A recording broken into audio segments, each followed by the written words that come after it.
Welcome back to another episode of the Educational AD Podcast. We'll be right back with today's guest, but we want to give a shout out to our two podcast partners, We Coach and the Global Community of Women in High School Sports. These are two great organizations that you should be a part of. That's the Global Community of Women in High School Sports and We Coach. Now let's have a quick word from our podcast sponsors. We want to thank Athletic Surveys by Lifetrack for sponsoring the Athletic Director Toolbox segment of our podcast. Go to athleticsurveys.com or email them at info@athleticsurveys.com to find out about their platform.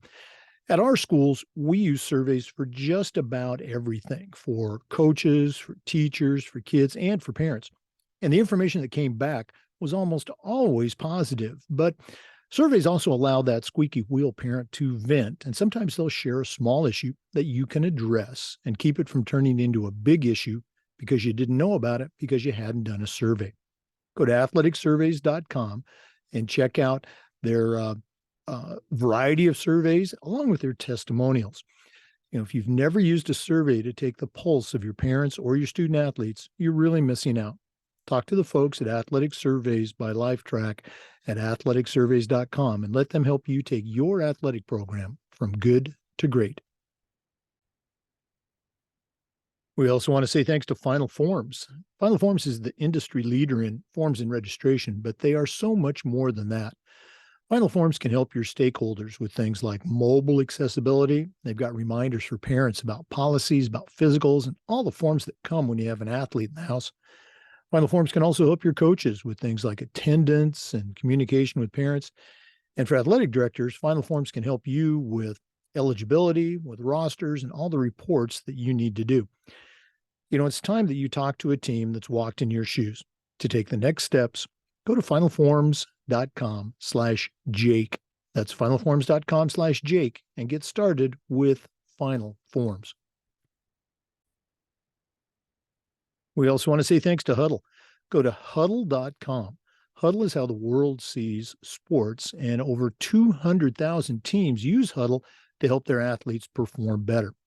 As a head football coach, I used Huddle for years, but as an athletic director, our school was a Huddle school, and our coaches just loved the smart cameras, the mobile apps. Of course, they love the analytics, but there's so much more. Go to huddle.com, and you're going to find tools to help your teams and your athletes play better. Huddle provides a professional grade solution to the challenges you face. And if you go to huddle.com, you can join the 6 million users that are using Huddle to help their teams play better. At Huddle, we believe in sports and teams believe in Huddle. Go to huddle.com to get started. We also want to thank Gipper. Go to Gipper.com and see how athletic directors and coaches are creating world-class marketing content for their school's social media channels. You can do it in seconds on any device, and you don't need any design experience.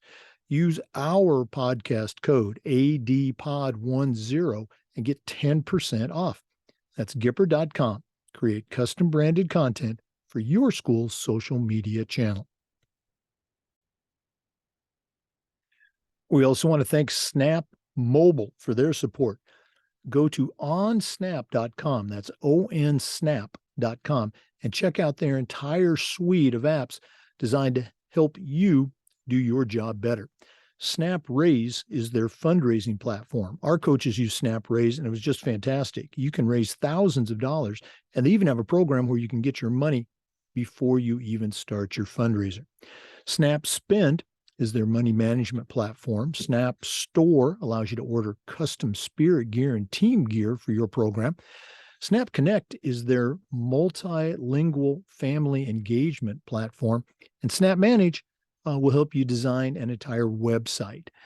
It's all there at onsnap.com. That's onsnap.com. We also want to thank Hometown Ticketing, the leading digital ticketing provider to schools and colleges. Go to hometownticketing.com, and they will show you how to set up and sell your tickets online. They'll show you how to scan the attendees that come to your games and collect your revenue. And every step of the way, you're going to have a dedicated client success manager that's providing hands-on support. That's every step of the way. Go to hometownticketing.com. They'll also show you how to set up and sell tickets for things like school dances, your school plays and concerts, even graduation. That's hometownticketing.com. Simple and easy online ticketing. We also want to thank Wall of Fame by Vital Signs. You know, they're on a mission to bring your school's legacy to life. If you're looking for a really cool way to display your school's record boards for all your sports, as well as your Hall of Fame, go to vitalsignswalloffame.com and check out their collection of interactive touchscreen video consoles and their library of templates. They're going to help you recognize the athletic achievements of your students, both past and present. Go to vitalsignswalloffame.com or email them at sales@vitalsignswalloffame.com. Let them help you showcase your school's diverse history and your proudest moments. That's vitalsignswalloffame.com. And we want to say thanks to Sideline Interactive. Their indoor scoring tables and video boards not only generate income for your department, but they also create the ultimate game day experience for your student athletes. You've heard me say that we have a Sideline Interactive indoor scoring table in our gym, and it's just fantastic. Of course, we use it for home games, but we'll use it for pep rallies, for signing days. It's tremendously versatile, and their customer service is just outstanding. Go to sidelineinteractive.com and schedule a live web demo and see their tables and boards in action. You can also email them at sales@sidelineinteractive.com to see exactly what their fantastic products can do for you. That's sales@sidelineinteractive.com. Welcome back, everyone, to another episode of the Educational AD Podcast. We're going all the way out to California today, and our guest is Shelia Pauley. She is the athletic director and the chair of the PE department at the Marlborough School in Los Angeles, California. So, Shelia, welcome to the podcast. Thanks for having me, Jake. Well, you and I connected, I think, on LinkedIn a while back. You had a post. I thought it was pretty cool. Thought you'd be a great guest for our listeners, and here we are. For our listeners, we're actually recording this on Friday, November 17th. So the first time you hear it, it's the next day. So this is almost as close to live as we've ever gotten. So, Shelia, we always like to let our listeners have a chance to get to know our guests. So give us that quick bio, where you were born, where you grew up and went to schools, any sports background. Maybe take us up to the college years, and then we'll talk about your career as an AD. Okay, sounds great. I grew up in Audubon, Pennsylvania, a long way from Los Angeles, California. Yeah. And I grew up playing volleyball, basketball, and softball. Played those sports through middle school, grade school, and middle school. And then when I got to high school, I went to a public school in Collegeville, Pennsylvania, Methacton High School. They didn't have volleyball at that time, back in the day, a long time ago. So I really focused on basketball and softball. And when I wrapped up my high school career, I went to a small women's college in Pennsylvania, Immaculata College. Okay. It was women's at the time, now co-ed, but it was women, an all women's college when I went there. Played basketball, had a great experience there, received several accolades, 1,000-point scorer, was a All-American, honorable mention my senior year there. And when my senior season was wrapping up, I was offered a contract to play in Italy. And honestly, my playing days were over. I was burned out quite a bit. So, and I was excited to get into the coaching aspect of it. So I turned that down and went into the coaching world at that point. Wow. I always say with very little seriousness that injuries and a lack of talent kept me from playing professional football. That must have been pretty cool, though, to have that opportunity, to be offered that contract. That had to be a little bit exciting for you. It was, and honestly, Jake, I told very few people about it because I already had in my mind that I was going to be an assistant coach at Immaculata. I had already made those arrangements. So, and I've been battling some injuries my last year of playing. So, it certainly was an honor to be offered that opportunity. But like I said, I already had my mind made up that I wanted to get involved in coaching. Right. We've had a number of guests on that have shared, their experiences as far as this is the 50th anniversary year of Title IX. So, can you share a little bit, maybe, and this, I know I told you I wouldn't surprise you with the question, but I'm surprising you with a question. From when you were at Immaculata and it was all girls, I know it was, back in the day to a degree, but it was just girls. You guys were the show. After the university, became co-ed, was there any, I'll go extreme, did the men's program suddenly, outshine the women as far as, funding or anything like that? What's your perception of when that change occurred? I followed it from a distance because I was no longer involved at the college, but I think they've done a really good job of managing that, because that could have been pretty tricky to navigate. But from my perspective, it certainly looks like they've done a very good job of balancing when they started the men's programs at Immaculata. Okay. What was, I'm putting you in that time machine, what was it like when y'all were traveling to a game? The mode of travel, the accommodations, the meals, share a little bit about that experience. It was a lot different back then than it is now, that's for sure. We would travel to our games. I mean, we certainly took a few trips that involved air travel, but most of our trips were coaches driving vans to get to our games. Sometimes buses, but it was mostly coaches driving the vans. And we certainly had a good time on those trips, but a lot different back then than it is now. Oh no, absolutely. I remember driving those vans, when I was a young college coach. Let's go and talk about the career. You already mentioned that you, right out of college, you knew that you wanted to be a coach. Let's jump forward. What steps or what events led to your, as I like to say, going to the other side of the desk, moving from coaching to becoming an athletic administrator? Well, when I graduated from college, I was working full time in mutual funds. I actually spent 13 years working for a mutual fund company. But while I was doing that, I was always coaching part time. So I did, and that was, like I said, 13 years in mutual funds. I was coaching. I went back and forth between a few colleges as an assistant basketball coach. Went to the middle school level, high school level, and youth program. I started to coach my children's teams as well.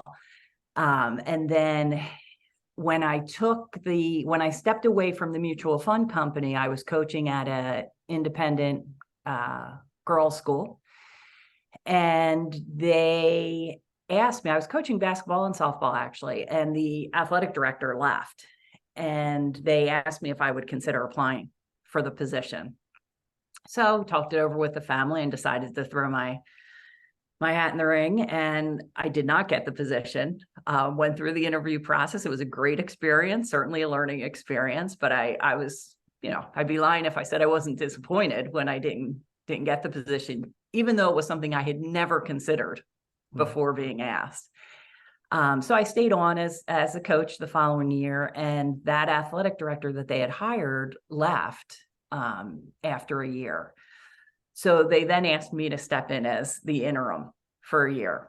And I thought, okay, this is a great way to test it out to see if it's something I am going to enjoy.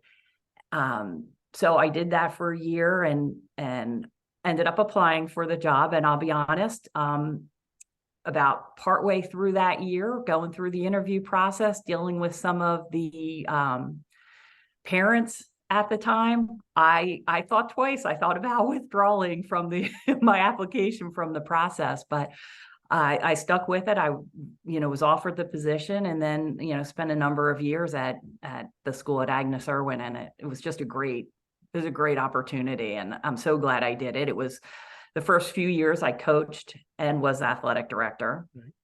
And I realized very quickly that was a challenge, that I felt like I wasn't giving all the teams, my attention that they deserved. And I didn't want the basketball team. I didn't want the perception to be the basketball team was getting all the attention because I was coaching that. So I stepped away from that.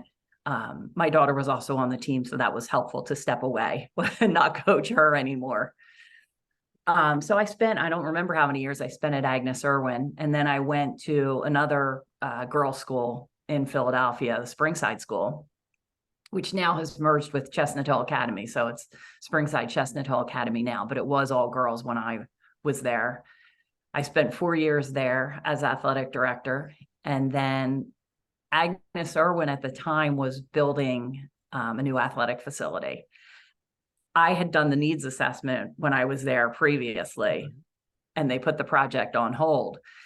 Well, then they started it when I was at Springside. The athletic director left, and a few people asked me to consider coming back to Agnes Irwin, and I did, because I really wanted to see that project through. So I did go back again. Great experience working at Agnes Irwin and opening a new athletic facility. That was really exciting. And then an opportunity opened up in Los Angeles. So I considered applying for it. And here I am. I'm in my 6th year out here in Los Angeles. And my husband and I wonder what took us so long to make the move. And we're certainly enjoying the weather here in Los Angeles. Well, that's quite a jump, and we're going to take a little deeper dive into that move. But first, let's take a break. For our listeners, our guest today is Shelia Pauley. She's the athletic director and the PE department head at the Marlborough School in Los Angeles. So please stay with us. We'll be back. This is the Educational AD Podcast. We want to say thanks to Hometown Ticketing, the leading digital ticketing provider to schools and colleges. Go to hometownticketing.com and they will show you how to set up and sell your tickets online and how to scan your attendees and collect your revenue. And every step of the way, you're going to have a dedicated client success manager that's providing hands-on support. That's every step of the way. Go to hometownticketing.com. They'll also show you how to set up and sell tickets for things like school dances, your school plays and concerts, even graduation. That's hometownticketing.com. Simple and easy online ticketing. We also want to say thanks to Sideline Interactive indoor scoring tables and video boards. You've heard me mention that we've got a Sideline Interactive indoor scoring table in our gym, and it's just fantastic. Of course, we use it for home games, but we also use it for pep rallies, for signing ceremonies. It's tremendously versatile, and their customer service is just outstanding. Go to sidelineinteractive.com and schedule a live web demo to see their tables and boards in action. You can also email them at sales@sidelineinteractive.com to see exactly what their fantastic products can do for you. That's sidelineinteractive.com.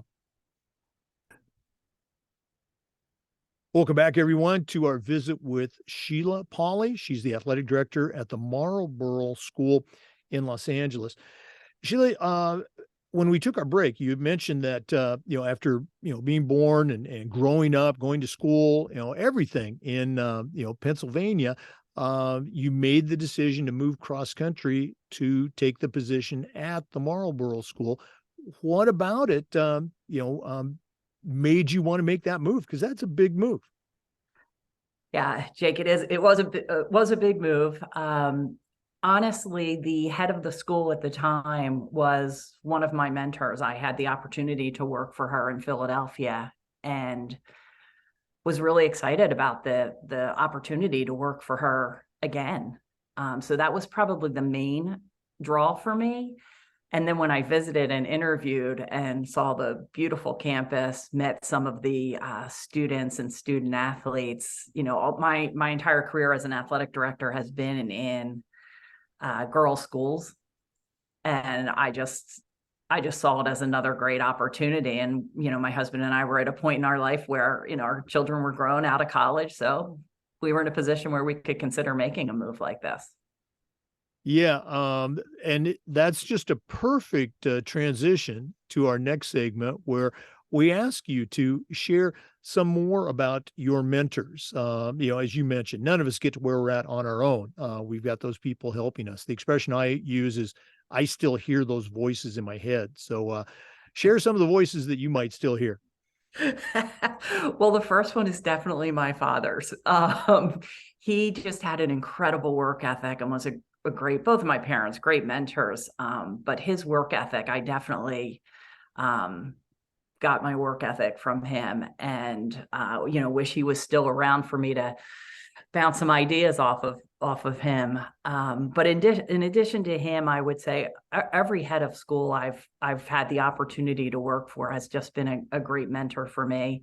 I still reach out to them, going to have lunch with one of them this afternoon. I just think it's great to keep those connections so that you can pick their brain and bounce ideas off of them. Same thing with my husband. I mean, I without his support, I could never have done this job as an athletic director, but he's also just a great mentor for me. Again, I love to bounce ideas off of him. He certainly is not afraid to tell me, like, I don't think that's a good idea, the path you're headed down.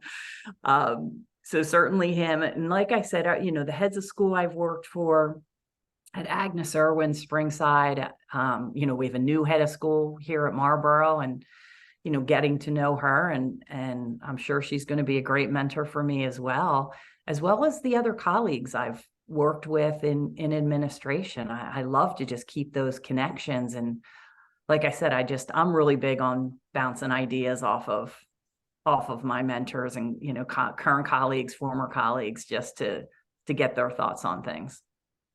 Oh, no, absolutely. And it's great that you've got those mentors, many of them, still in your life that you can reach out to.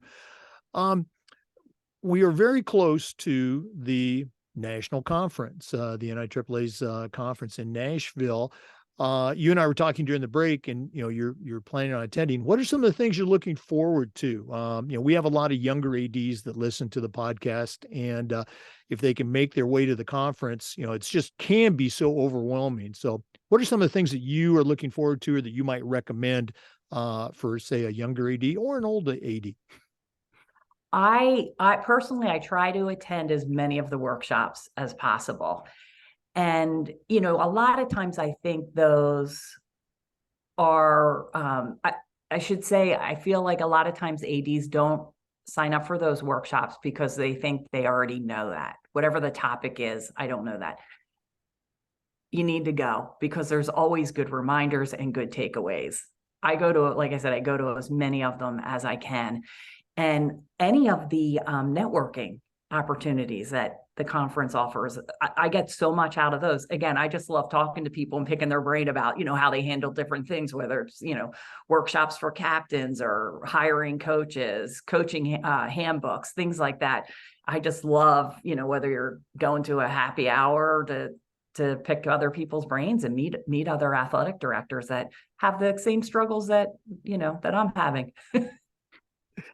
I'm so glad you mentioned that. And, I would probably get scolded if I didn't mention, I was on certification committee, the national committee, for like 9 years. And so obviously the LTIs and the certification, that's important. But you're absolutely right. The workshops are so valuable, and the presenters are great. The information's great, but it's that connection to that person sitting right next to you or in front of you. Hey, I see you're from Texas or wherever you're from, and the social gatherings. I love the way you call it networking. Where you're just sitting at a table with 5 or 6 other athletic directors. Hey, what do you do with this topic, or have you ever had to deal with that? We've got a great friend who will say, if you call an athletic director on the phone and say, "How's it going?"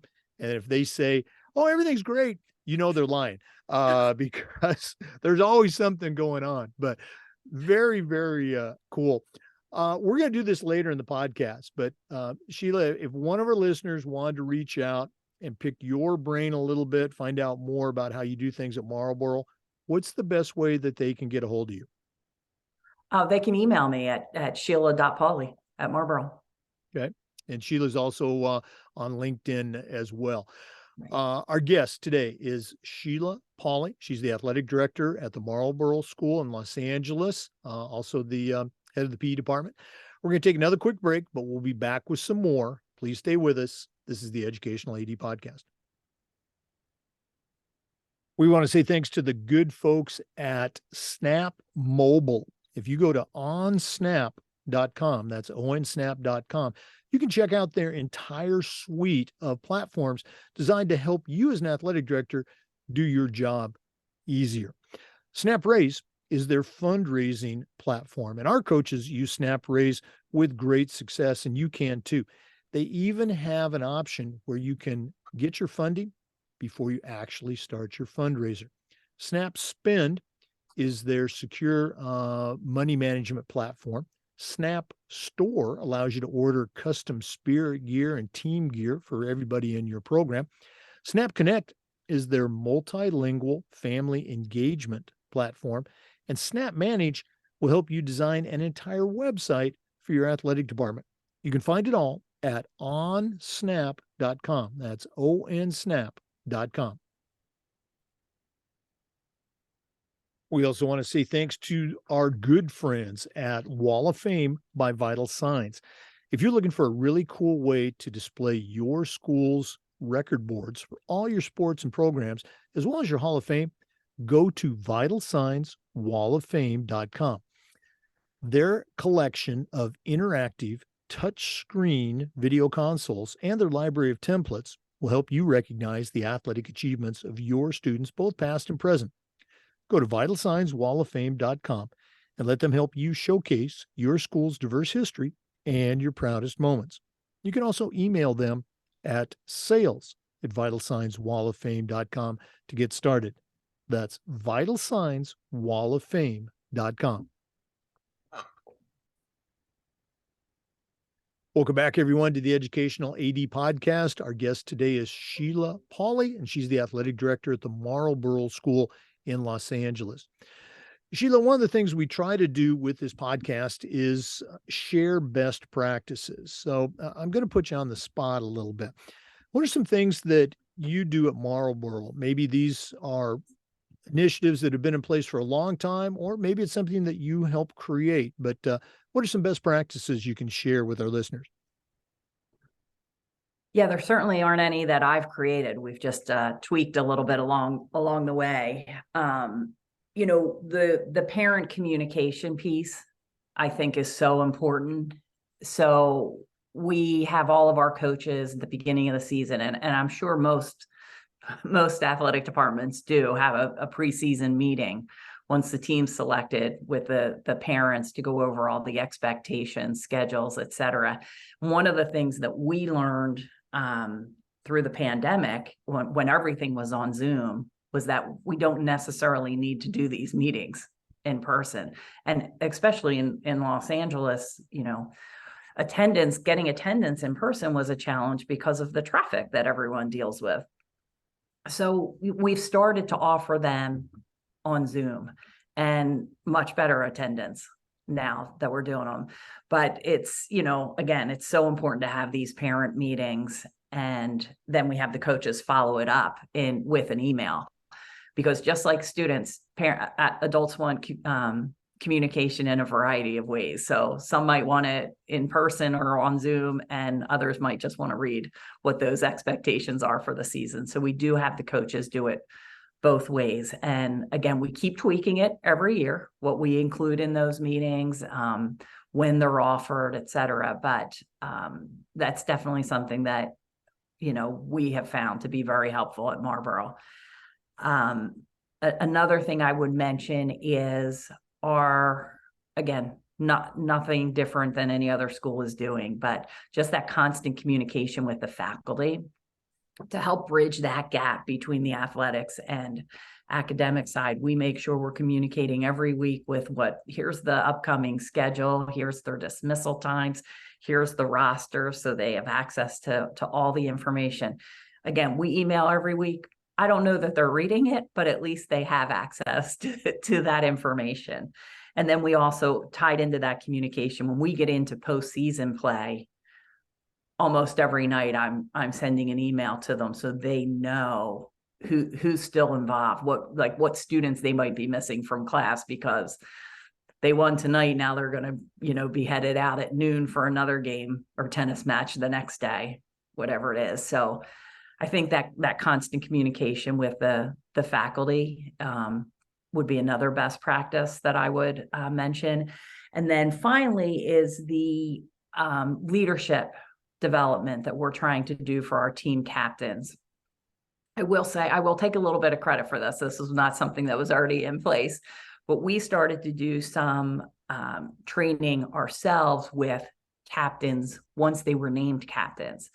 This year we've transitioned. We're working with a consultant who's coming in, and anyone that wants to be a team captain has to go through this workshop in order to be considered for that leadership position. And it's really about developing the team culture and giving them the tools that they need in their toolbox to be successful as team captains.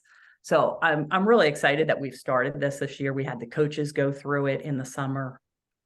And like I said, it's a requirement. Everyone's willing to, it's open to anyone, whether they really want to be a captain or not. But if they want to be a captain, it is a requirement that they go through this workshop. And, I just have seen it just with the fall teams, those student athletes that went through the workshop, you could really start to see a shift in their team culture with what they've learned. So I'm excited to continue with that. We'll have our next one in December, right around the corner.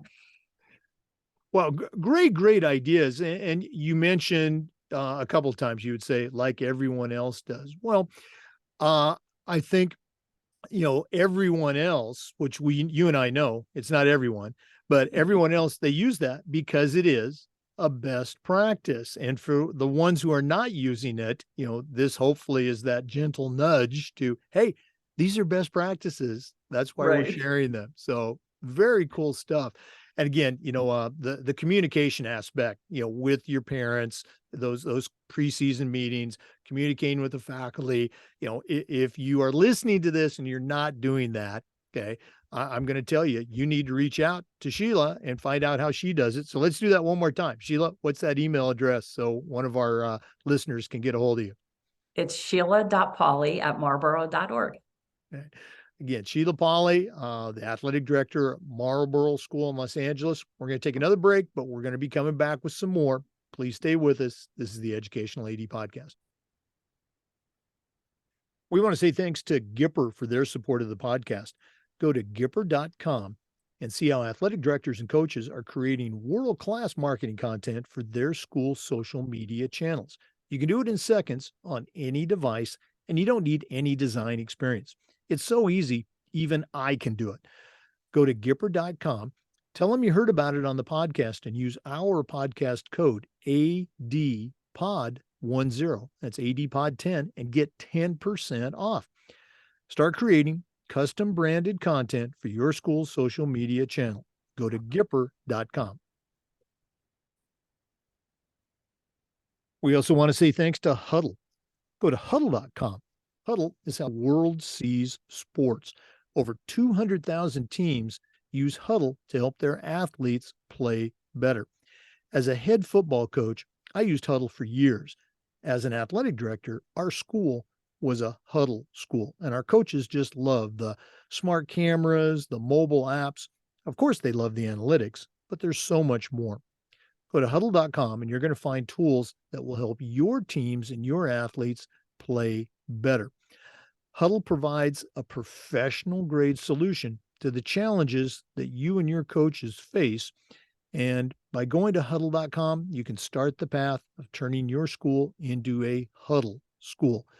Can 6 million users be wrong? Go to Huddle.com and turn your school into a Huddle school. That's Huddle.com.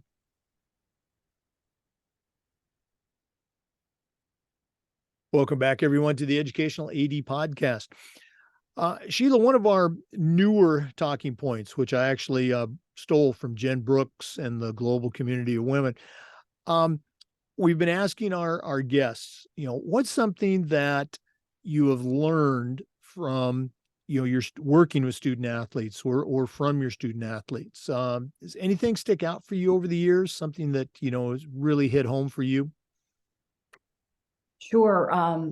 Well, besides learning how to use social media and TikTok from the from the students, I try to spend as much time as I can, which is limited with the students and the student athletes, because as an administrator, you get pulled away and you don't get to interact with them after school like you do as a coach. So I try to, chaperone other trips. I've chaperoned a debate trip. I chaperoned our college tour trip because I think it's a great way to connect with those students and learn more about what's going on in their lives.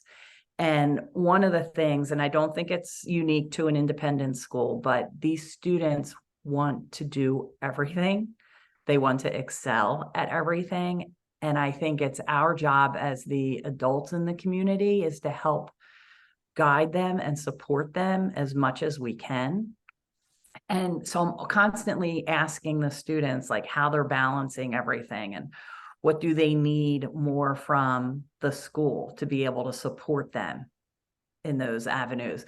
We have students that are on a sport, playing a sport, they're doing robotics, they're on the debate team, and they might also be playing on their club team.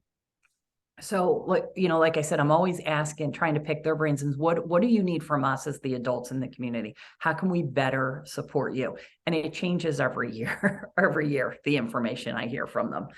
But I think, every day I'm learning something from these students, and it is because they want to do everything. And it's what are their interests and how do we best support them? And we certainly learned through the pandemic when we started to open things up in California and started to have some sports again, we were limited as to how many we could have on campus at any given time. So all of our teams were not practicing every day, yet we still had success. So we learned that you don't need to practice every day for 2 hours a day.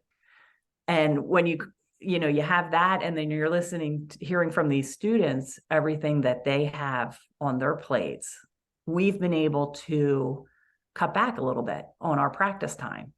And that frees them up. They're not as stressed, so they're able to enjoy their sport, maybe focus on some of these other extracurricular activities they have. And it's not having a negative impact on the athletic program. But I think without the pandemic and without those conversations with the students, we wouldn't have been able to figure that out.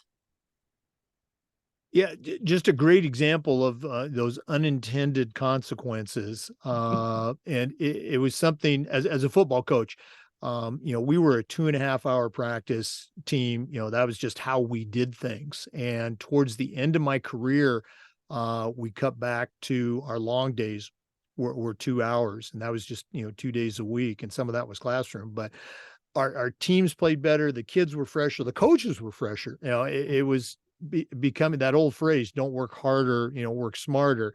So right along with that, and I would try to pass that on to my coaches. Oh gosh, we got to do that extra time. So great point there. What's another one real quick that you can share with our listeners? I would say something I've learned from the coaches more so than the students. Again, it's tied into what I said earlier that, as an administrator, you lose that connection with the students. So the coaches are always teaching me how to engage and interact with the students, especially post-pandemic.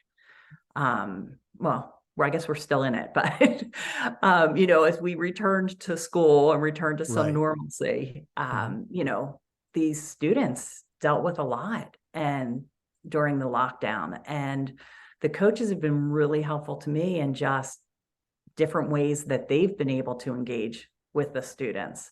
And that's been helpful for me because, again, I don't have that daily interaction with them the way I would like to, but that the coaches do. No, again, it's another great point. And even going back to your first point about the students is for ADs, getting out of your office and, creating those opportunities to interact with kids and with your coaches. There's going to be a time where you have to have that tough conversation with a kid or with a coach. And if it's just, cold, that's the first time you've ever talked to them. It's not going to be as effective as it might. So again, great advice, Shelia, getting out and building those connections with your kids and with your coaches, because they are your kids. They are your coaches. Okay. Right. For our listeners, we are visiting today with Shelia Pauley. She's the athletic director at the Marlborough School in Los Angeles. We're going to take another break. I know that's a shock, but we're almost done here. Please stay with us. We're going to be back with some more. This is the Educational AD Podcast. We want to thank Final Forms for their support of the podcast. Final Forms is the industry leader in forms and registration, but they are so much more than that. Final Forms can help your stakeholders with things like mobile apps. They have reminders for parents about policies, about physicals, and all the forms that come when you have an athlete in the house. Final Forms can also help your coaches with things like communication and attendance. And for athletic directors, Final Forms can help you with eligibility, with rosters, and all the reports that come with your job. It's time that you talk to a team that's walked in your shoes. To take the next steps, go to finalforms.com/Jake. That's finalforms.com/Jake and get started with Final Forms. Welcome back, everyone, to the Educational AD Podcast. Shelia, you and I were talking during the break, and you brought up a very, very interesting and I think a very important point. So go ahead and share that with our listeners, please.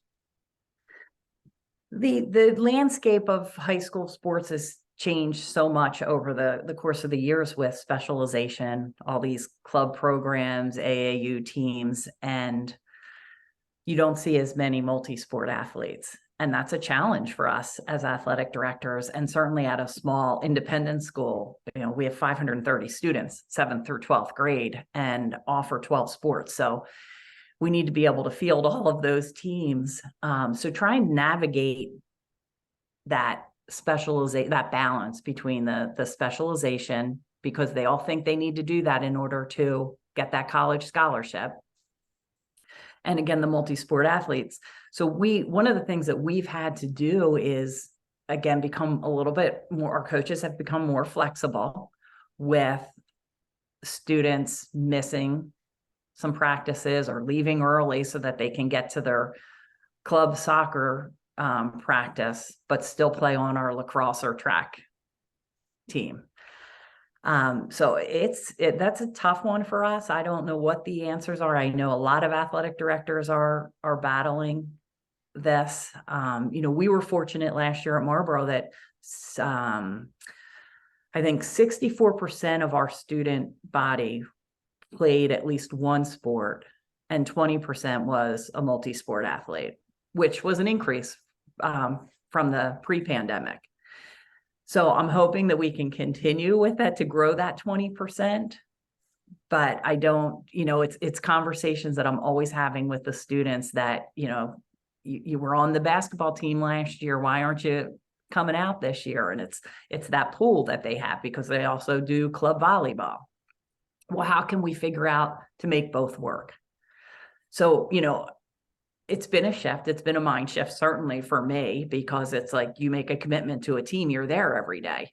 Right. But I don't know that we can continue to be that stringent with our requirements in order to keep these students involved in the program. Yeah, it is a challenge. And most of my career, at least the last 20 years in Florida, was at, private schools, probably very similar to Marlborough. And that was something that I don't want to say we struggled with it. We we encouraged, we wanted to strive and have our kids do the multiple sports.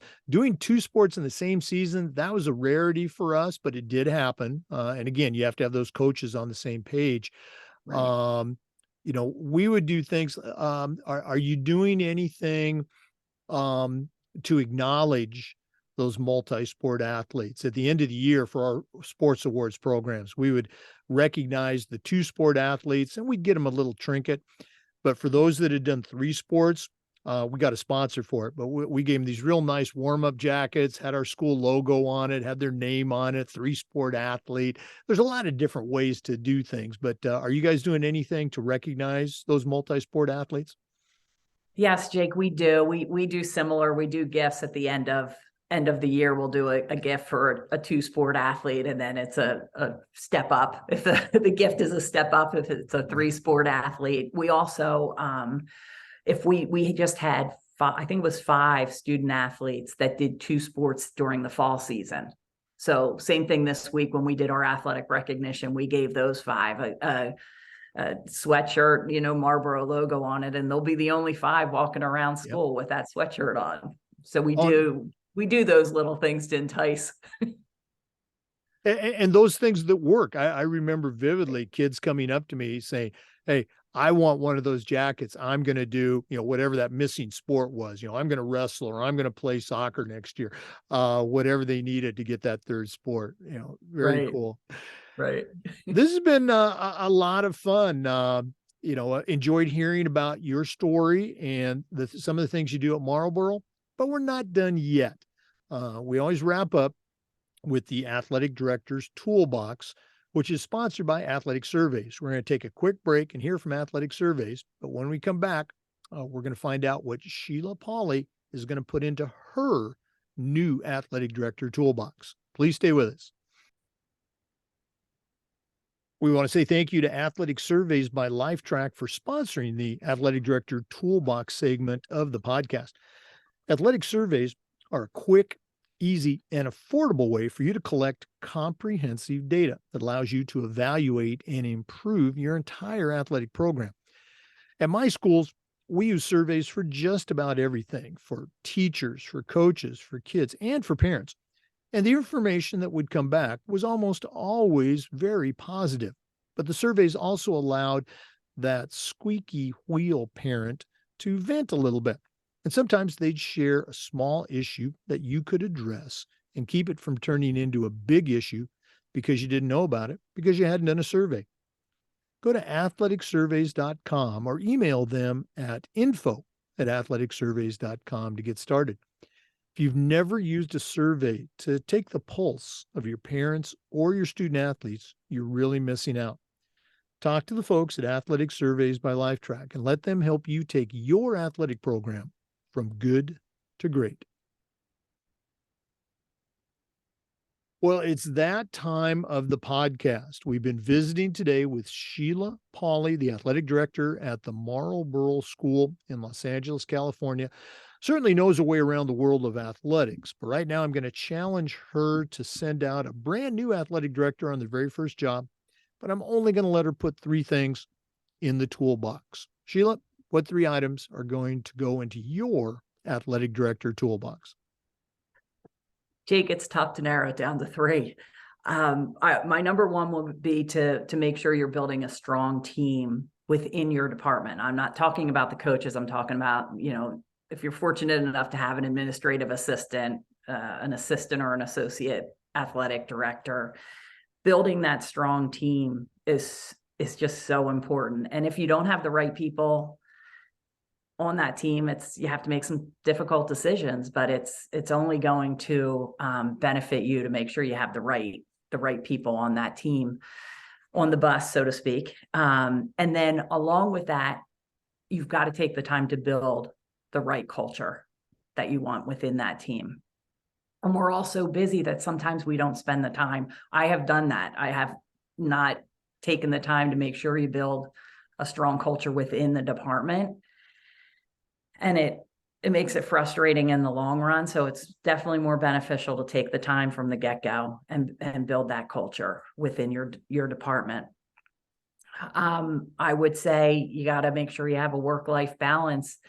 You can't, it's so easy to just work around the clock to get everything done. I think it might have been you, Jake, on one of the podcasts that talked about how you would walk in from football practice and turn your phone off, or not try to have a meal with your family without your phone on you. Like, doing little things like that are so important, because your phone it's nonstop in our jobs. So finding that balance is really important. I would say those are my top three. I do have two quick other ones, if you'll let me. Absolutely. Let's hear them. I would say one of your sponsors, Huddle. We use Huddle. It's great. It's a great tool for the coaches, but it's also a great tool for me as athletic director, because you can't get to every game. And I love to, like, if I'm catching up on emails at night, I love to put that game on in the background so that I can see some of what I missed in person. And then obviously just listening to your podcast, again, every time you listen, you walk away with either something new you've learned, or again, reminders, similar to attending the NIAAA conference and attending those workshops. You always walk away with something. Wow, I appreciate that shout out. Those are all great tools. And again, no surprise, after listening to you, I think it's been a great resource today for our listeners. So if one of our listeners wants to reach out and pick your brain a little bit more, can you give out that email address one more time? Sure. It's shelia.pauley@marlborough.org. Well, Shelia, thanks again for spending some time with us. All the best, we talked about that transition from fall season to winter season, the rest of your school year. And let's definitely make plans to connect to Nashville. Definitely. It sounds great. Thanks for having me, Jake. All right. For our listeners, we do this just about every day, and the Zoom recordings of all of our interviews get uploaded to the Educational AD Podcast YouTube channel. Thanks for listening. Come back again next time for another episode of the Educational AD Podcast. Thanks again for listening to today's episode. Hope everybody enjoys it. If you have suggestions on how we can improve the podcast, or if you'd like to be a guest, okay, everybody has a story. Let's hear yours. You can brag about your school, and you can offer some tips to other ADs. And we'll look forward to seeing everybody at the NADC in Nashville. And until next time, thanks for listening to the Educational AD Podcast.